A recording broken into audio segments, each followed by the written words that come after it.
This is the Bluetooth battery kit I received from DC House. The charger is 18 amps, multifunctional safety protection. The display has 3 pages of information. The battery has cold weather protection. First thing you want to notice is the package weighs 28 kilograms. That's about 62 pounds. So it's a very heavy package, and the charger gets shipped separately. Okay, I've already cut the tape on this. I haven't really opened it up other than to take one picture, but this is the battery the way it came. The box, you can see, is partially damaged here. And I don't think that's going to be a big deal. These batteries, like I said, weigh a lot, so the box is going to get damaged during shipping.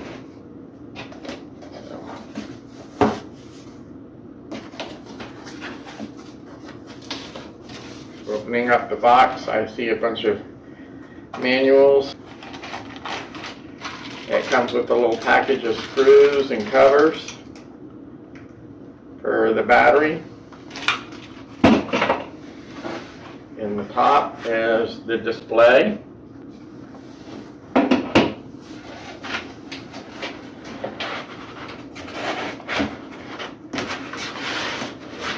That dense foam packing that it came with.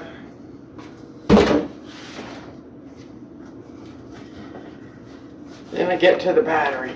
Oh my God.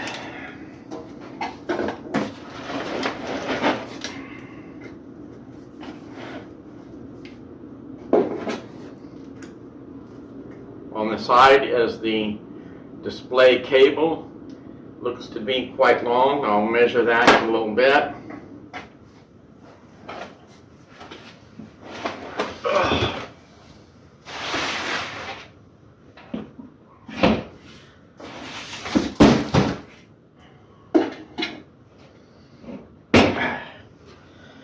Okay, yes.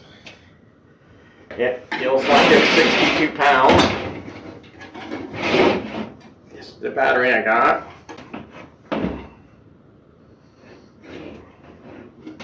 And it is a Bluetooth battery. There's the little Bluetooth symbol. That's cool.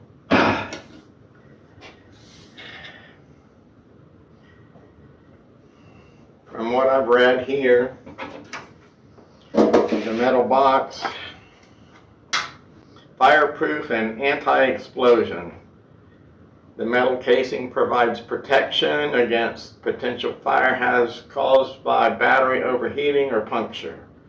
Metal casing can prevent the spread of fire, contain the heat, prevent battery from exploding or catching fire. The metal case dissipates heat better. It's shockproof, protects the interior. So that's the beginning. Slide that out of the way. Like I said, the display cable. Now the battery charger. Like I said, it comes in a separate box. It's got its own little booklet. I'll be going over all of that information. More packing materials. And the charger. It's a 58.4 volt charger at 18 amps. The input voltage amperage is 12 amps. And the efficiency is a 93%. I believe the charger is rated at IP67, which is waterproof, dustproof, but it does have a fan on it. It says that the charger will get hot or warm while charging. I'm going to check the temperature of that. But with the fan on it like it is and it getting warm or hot, I wouldn't recommend mounting it in the mower. As the grass clippings build up inside the mower, it would get in the fan, cause the fan to stop, and the charger to overheat, possibly causing a fire. So, as far as I'm concerned, don't mount the charger on board the mower.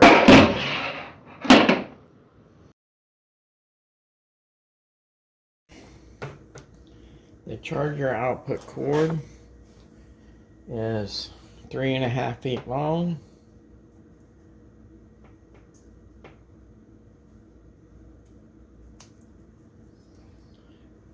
You plug it in, tighten the connector.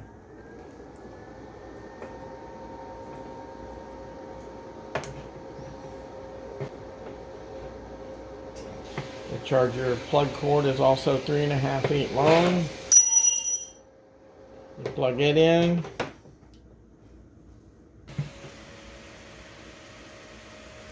Then it'll start charging.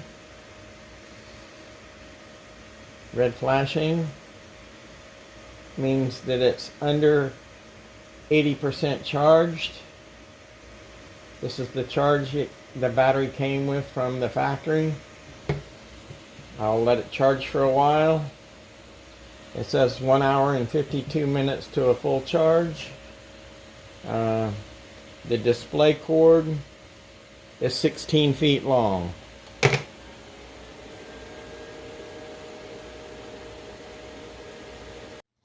While charging the battery, download the DC House app, restart your phone.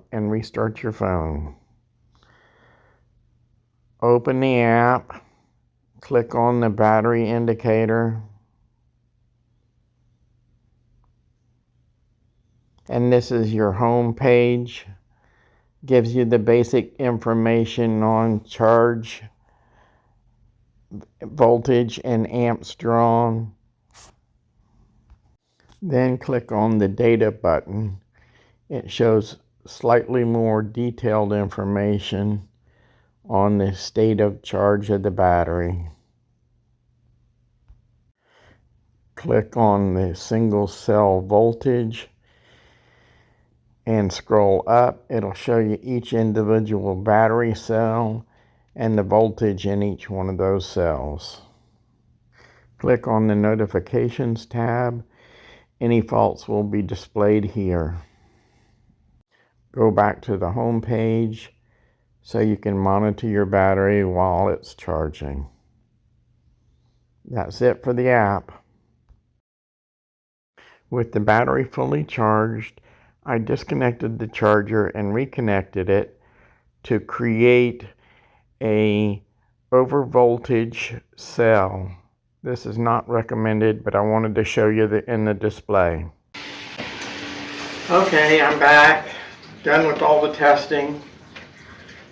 First of all, the charger, while it was charging, it takes about 3.5 hours to charge the battery from completely empty to when the charger shuts off. I monitored the charger temperature with my infrared gun. My basement's about 65 degrees. The maximum temperature I could find on the charger was up here by one of the fins at 105 degrees. So that's warm to touch. The display matches all the readings that I've used with my other test equipment. I'm not going to go through all of that too much. The battery meets or exceeds all the advertised specifications.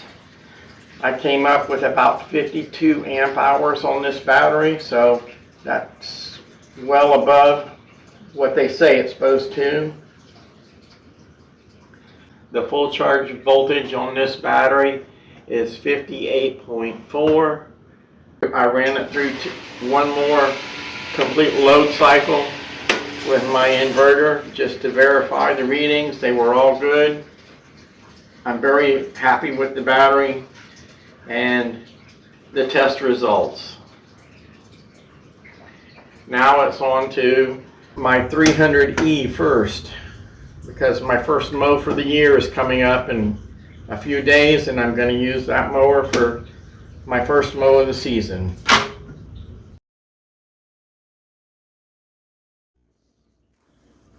Okay, I'm going to take a look inside the battery. This is not recommended for everyone. I'm just doing this for the review and seeing what's going on with the insides of this battery. I've already previously removed the 10 screws that holds the cover on. So here goes. Ta-da! The first thing I notice is the Bluetooth module. I've got the Bluetooth connected to the battery, so the Bluetooth module is on and functioning. I have noticed, but the range is good even with the metal case. I've removed the little locking pins for this cover sheet, so I'll get that out of the way. The cells are secured in their own little case inside the metal bracket. It holds them tight and keeps them from swelling, which extends their lifetime. I do notice that here and here are BMS cell temperature sensors. All the plates are welded in. All of the little plates here interconnecting the cells are all welded in. That's good. The cables,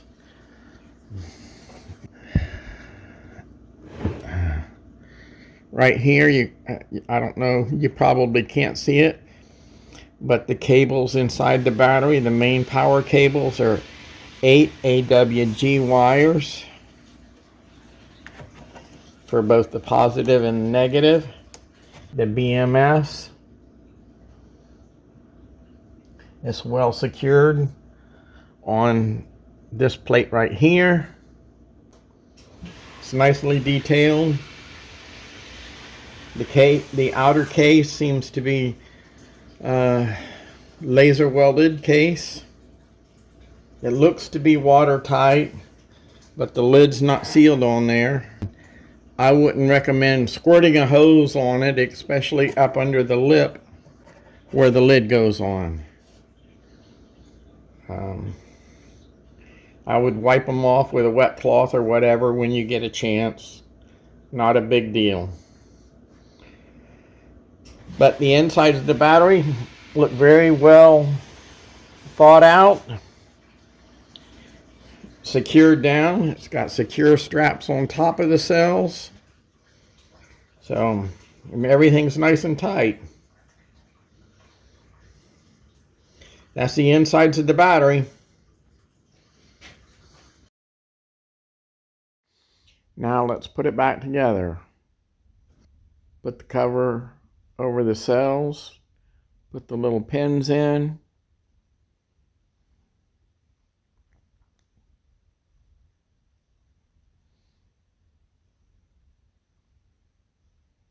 Make sure all the wiring's in proper. Put the top cover on.